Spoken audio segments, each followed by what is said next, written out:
వెంకట్రెడ్డి నూతన కూటమి ప్రభుత్వం ఏర్పడిన తర్వాత ప్రధానంగా వినిపిస్తున్నటువంటి పేరు ఏదైతే ఇసుక కానివ్వండి, ఖనిజాలు కానివ్వండి, ఆ విలువైనటువంటి గనులు కానివ్వండి, వీటన్నిటినీ వైసీపీ నేతలు దోచుకోవటంలో కానివ్వండి, దాచుకోవటంలో కానివ్వండి, కర్త కర్మ క్రియగా తెర వెనక ఉండి చక్రం తిప్పినటువంటి వ్యక్తి. ఏదైతే ఎండి పదవి ఉందో దాన్ని అడ్డం పెట్టుకుని దాదాపు 4.5 ఏళ్ల పాటు ఆ పదవులు అయితే ఉన్నాడు. ఆ పదవిని అడ్డం పెట్టుకుని తాను సంపాదించుకోవడమే కాకుండా వైసీపీ నేతలకు కూడా దోచిపెట్టాడు. దీని మీద రాష్ట్ర ప్రభుత్వం వెంకట్రెడ్డిని సస్పెండ్ చేస్తూ ఏసీబీ విచారణకు, అక్రమాస్తులపై పూర్తి స్థాయి విచారణ చేసి నివేదిక ఇవ్వాలని చెప్పి ఆ ఏసీబీకి అయితే ఆ ఆదేశాలు కూడా జారీ చేసింది ప్రభుత్వం. దీంతో ఆ ఏసీబీ ఇప్పుడు వెంకట్రెడ్డిని విచారించేందుకు ప్రభుత్వం నుంచి అనుమతి కూడా తీసుకుంది. దానికి ప్రభుత్వ అనుమతి కూడా లభించింది. వాస్తవానికి ఎవరైనా సరే ప్రభుత్వంలో ఉన్నటువంటి ఒక అధికారి మీద ఆ విచారణ చేయాలి అంటే ఖచ్చితంగా ఏంటంటే ప్రభుత్వం నుంచి అనుమతి తీసుకోవాలి. ఏసీబీ వాళ్ళైనా సరే ఎవరైనా సరే దానికి అనుమతి తీసుకోవాలి. సో అనుమతి తీసుకున్న తర్వాత ముందుకు ప్రొసీడ్ అవ్వాలి. కాబట్టి ఇప్పుడు విచారించాలి అంటే ఆయన అదుపులోకి తీసుకోవాలి, నోటీసులు ఇవ్వాలి, వాళ్ళ స్థాయిలో విచారించాలి అంటే ప్రభుత్వ అనుమతి కావాలి. లేదంటే మరి కోర్టుల నుంచి రక్షణ పొందే అవకాశం ఉంటుంది వెళ్ళిపోయి. అందుకనే ప్రభుత్వ అనుమతి కోరితే సిఎస్ అయితే అనుమతిస్తూ ఆదేశాలు అయితే జారీ చేశారు. దీంతో ఏసీబీ విచారణ అయితే వేగవంతం చేసింది. ఇప్పటికే ప్రాథమిక స్థాయి నివేదికను కూడా సిద్ధం చేసింది. వెంకట్రెడ్డి ఏ విధంగా దోచిపెట్టాడు అంటే టెండర్లు పిలవటంలో కానివ్వండి, కాంట్రాక్ట్లు ఇవ్వటంలో కానివ్వండి, ఇతరులకు లబ్ధి చేకూర్చడంలో కానివ్వండి, ఇలా 1 కాదు 2 కాదు అనేక విషయాలలో వెంకట్రెడ్డి కొంతమందికి అనుకూలంగా వ్యవహరించారు. జగన్మోహన్ రెడ్డికి కావాల్సిన వారికి, వారి బినామీలకు ఈ మొత్తాన్ని కూడా దోచిపెట్టారనేది ప్రధానంగా ఉన్నట్టు ఆరోపణ. సో ఇది మొత్తం కూడా తీగలాగితే డొంక గదిలే స్థాయిలో ఉంది. ఇప్పుడు వెంకట్రెడ్డి దగ్గర లాగితే తాడేపల్లి ప్యాలెస్లో కూడా డొంక గదలొచ్చు. ఎందుకంటే వెంకట్రెడ్డి చేసినటువంటి అవినీతి అక్రమాలకు సంబంధించిన సొమ్మంతా ఎక్కడికి వెళ్ళిందని ఇప్పుడు ప్రధానంగా వాదిస్తున్నారు. జగన్మోహన్ రెడ్డి ఇంటికి వెళ్ళిందని ఆల్రెడీ మనం లెక్కల గురించి గతంలో మాట్లాడుకున్నాం. కేవలం కమిషన్ల రూపంలోనే 3,113 కోట్ల రూపాయలను రాష్ట్ర ప్రభుత్వానికి చెందిన కొంతమంది అప్పుడు పెద్దలు అంటే జగన్మోహన్ రెడ్డి కానివ్వండి, ఇంకా వెనకమాల ఉన్నటువంటి విజయసాయి రెడ్డి కానివ్వండి, వాళ్ళు గతంలో తీసుకున్నారు. అసలు ఈ 3,000 కోట్లు ఎలా చేతులు మారాయి అనేది అదొక ట్రాజడీ, ఒక సినిమా స్టోరీని తలపించే కదా. అదంతా వేరేగా మాట్లాడాలి. ఎందుకంటే ఆ అధికారులు విచారణ చేసే అధికారులు కూడా ఆ సిఐడి విచారణ చేసేటప్పుడు ఆశ్చర్యపోయింది. 3,000 కోట్లు ఎలా చేతులు మారాయంటే ఒక సినిమా ట్రాజడీ లాగా ఉంది అది. సో అసలు ఎవరైతే ఆ బెవరేజెస్ కార్పొరేషన్, ఆ డిస్టిలరీకి సంబంధించిన యజమానులు ఉన్నారో వాళ్ళని ప్రశ్నిస్తే అసలు కథ బయటకు వచ్చింది.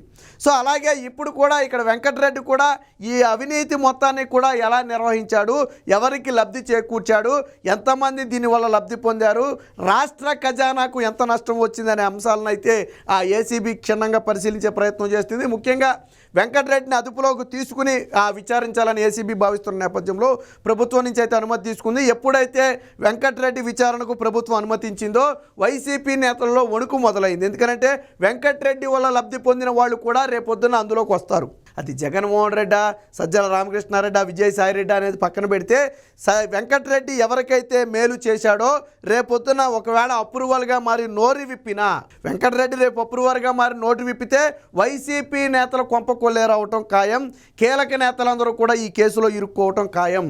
అందులోనూ వెంకట్రెడ్డిని కావాలని బాగా నమ్మకస్తులని తెచ్చి పెట్టుకున్నప్పటికీ కూడా ఇప్పుడున్న పరిస్థితుల్లో ఏదైతే ఇప్పుడు కూటమి ప్రభుత్వం ఉన్న పరిస్థితుల్లో నేను నోరు విప్పకపోతే నా జీవితం నాశనం అవుతుందని వెంకట్రెడ్డి కూడా కొంత భావిస్తున్నట్టు తెలుస్తుంది. వాస్తవానికి ఈ నెల 30నో 31నో వెంకట్రెడ్డి పదవీ విరమణ చేయాలి. నెల 30 అనుకుంటా. కానీ వాస్తవానికి ఆయన సస్పెన్షన్లో ఉన్న నేపథ్యంలో పదవీ విరమణ చేసే అవకాశం కూడా లేదు. కర్మ చూడండి ఎలా ఉందో. వెంకట్రెడ్డి ఒక వెలిగిన వ్యక్తి, కీలకంగా వ్యవహరించినటువంటి వ్యక్తే. కానీ ఈరోజు పదవీ విరమణ కూడా చేయలేని దౌర్భాగ్య పరిస్థితి వెంకట్రెడ్డికి ఉంది. అంటే ఇంతకాలం సర్వీసు చేసి కనీసం ఘనంగా పదవీ విరమణ వీడ్కోలు కూడా తీసుకోలేని పరిస్థితి ఈరోజు వచ్చింది. ఎందుకంటే గతంలో ఏబీ వెంకటేశ్వరరావుని ఏ విధంగా వేధించారో మనం చూసాం. కాకపోతే ఆయనకి కనీసం పదవీ విరమణ రోజు పోస్టింగ్ ఇవ్వటం వల్ల ఘనంగా పదవీ విరమణ అన్న చేయగలిగాడు. అది కూడా జగన్మోహన్ రెడ్డి ఇచ్చింది కాదు, కోర్టు ఆదేశాలతో ఆ రోజు పోస్టింగ్ ఇవ్వాల్సి వచ్చింది. కానీ ఇక్కడ వెంకట్రెడ్డికి కనీసం అది కూడా లేదు. సస్పెన్షన్ ఎట్టి పరిస్థితుల్లో ఇప్పుడు ఎత్తేసేది కాదు. కాబట్టి వెంకట్రెడ్డికి పదవీ విరమణ చేసే అవకాశం కూడా లేకుండా పోయింది. మరో పక్క ఏసీబీ విచారణ. దీంతో వెంకటరెడ్డి కూడా కొంత అప్రూవర్గా మారితే ఈ కేసు నుంచి బయటపడవచ్చని భావిస్తున్నట్టుగా అయితే తెలుస్తుంది. మరి వెంకటరెడ్డి తదుపరి విచారణలో ఏసీబీ లాగే తీగలాగితే దొంగ గదిలినట్టుగా ఏసీబీ విచారణ చేసే విధానాన్ని బట్టి వెంకటరెడ్డి ఏ విధంగా మారతాడనేది చూడాలి. దీనికి సంబంధించిన వార్త కూడా వచ్చింది, ఒకసారి చూద్దాం. గనుల శాఖ పూర్వ ఎండీ వెంకటరెడ్డిపై విచారణకు అనుమతి. ప్రాథమిక దర్యాప్తు చేస్తున్న ఏసీబీ నివేదిక సిద్ధమయ్యాక తదుపరి చర్యలు. సో ఆల్రెడీ నేను ఇందాకే చెప్పా, ప్రాథమిక విచారణ పూర్తయింది. వెంకటరెడ్డిని అడ్డంగా ఇరికించడానికి కావాల్సిన ఆధారాలన్నీ కూడా వారికి దొరికాయి. ఎందుకంటే వెంకటరెడ్డి కూపి మొత్తం కూడా ఏసీబీ అధికారులు లాగడం జరిగింది. కాబట్టి ఇక అరెస్టుకు సిద్ధం చేయటం కోసమే, ఒక రకంగా అదుపులోకి తీసుకోవడం కోసమే ప్రభుత్వ అనుమతి కోరారు. ఇప్పటి వరకు ప్రాథమిక విచారణ చేశారు. ఇప్పుడు ప్రభుత్వ అనుమతి వచ్చింది కాబట్టి, అంటే అనుమతి తీసుకోవడానికి కూడా దానికి ఒక ప్రొసీజర్ ఉంటుంది. ప్రాథమిక ఆధారాలు సేకరించిన తర్వాత అనుమతి అడిగితే అదొక దారి. అలా కాకుండా ఏమీ లేకముందే ముందు ప్రభుత్వ అధికారి మీద విచారణకు అనుమతి ఇవ్వమంటే అది మళ్ళీ కోర్టు నుంచి మళ్ళీ ఎదురు దెబ్బలు తగిలే అవకాశం ఉంటుంది. కాబట్టి ప్రాథమిక విచారణలో పూర్తి సమాచారం సేకరించిన తర్వాత అనుమతి తీసుకుంది ఏసీబీ. సో జగన్ ప్రభుత్వ హయాంలో వైకాపా పెద్దలు ఇసుక ఖనిజ గనుల దోపిడీకి వెన్నుదన్నుగా నిలిచి అన్నయ్య తానయ్య వ్యవహరించిన ఫిర్యాదులు ఎదుర్కొంటున్న గనుల శాఖ పూర్వ ఎండీ వెంకటరెడ్డిపై ఏసీబీ ఉచ్చు బిగుస్తుంది. ఆయన అక్రమాలపై విచారణ చేపట్టేందుకు అవినీతి నిరోధక చట్టంలోని 17A కింద అనుమతి తీసుకుంది. గత ప్రభుత్వ హయాంలో ఇసుక తవ్వకాలు, విక్రయాలు, టెండర్లు, ఒప్పందాలు ఇలా అన్ని దశల్లో కూడా వెంకటరెడ్డి అక్రమాలకు పాల్పడ్డారని ఆరోపణలు ఉన్నాయి. ప్రభుత్వ పెద్దల ఆదేశాలకు అనుగుణంగా నాడు ప్రైవేటు సంస్థలకు లబ్ధి చేకూర్చి రాష్ట్ర ఖజానాకు నష్టం చేకూర్చాడు. ఇక్కడ ప్రధానంగా ఇతర వ్యక్తులకు దోచిపెట్టి రాష్ట్ర ఖజానాకు నష్టం చేశారు. విచిత్రం ఏంటంటే ఈయన చంద్రబాబు గారి మీద కేసు పెట్టాడు. ఉచిత ఇసుక ఇవ్వటం వల్ల రాష్ట్ర ఖజానాకు నష్టం వచ్చిందని చంద్రబాబు గారి మీద కేసు పెట్టాడు. కానీ ఈరోజు రాష్ట్ర ఖజానాకు నష్టం చేసి అనునయులందరికీ, జగన్మోహన్ రెడ్డి అనునయులు కానివ్వండి, లేదా వెంకటరెడ్డికి కావాల్సిన వాళ్ళు కానివ్వండి, ఎవరైనా కానివ్వండి, వాళ్ళందరికీ కూడా రాష్ట్ర ఖనిజ సంపద మొత్తాన్ని కూడా దోచిపెట్టాడు. మరి ఇప్పుడు వెంకటరెడ్డి మీద చర్యలు తీసుకోకపోతే తప్పు కదా? ఆ రోజు చంద్రబాబు గారు ఉచిత ఇసుక ప్రజలకు ఇస్తే తప్పట, ప్రజలకు ఇవ్వటం వల్ల రాష్ట్ర ఖజానాకి నష్టం వచ్చిందట. మరి నువ్వు ప్రజలకు కూడా కాదు కదా ఇచ్చింది, జగన్మోహన్ రెడ్డికి కావాల్సిన వాళ్ళకి ఇచ్చావు. మరి ఖచ్చితంగా దీని మీద విచారణ చేయొద్దా? సో అది దానికి సంబంధించి ఇప్పుడు జరుగుతుంది. ఈ నేపథ్యంలో ఈ నెల 1న ఆయన సస్పెండ్ చేస్తూ రాష్ట్ర ప్రభుత్వం అక్రమాలపై ఏసీబీ విచారణకైతే ఆదేశించిన సంగతి తెలిసిందే. ఏ ప్రభుత్వ ఉద్యోగినైనా విచారణ జరపాలంటే సంబంధిత దర్యాప్తు సంస్థ అవినీతి నిరోధక చట్టంలోని 17A ప్రకారం అనుమతి తీసుకోవాల్సి ఉంటుంది. ఈ మేరకు ప్రభుత్వ ప్రధాన కార్యదర్శి నుంచి అయితే అనుమతి పొందారు. వాస్తవానికి ఈ నెల 31న పదవి విరమణ చేయాల్సి ఉన్నప్పటికీ కూడా సస్పెన్షన్లో ఉన్న నేపథ్యంలో ఇప్పుడు పదవి విరమణ చేసే అవకాశం కూడా వెంకటరెడ్డికి లేదు.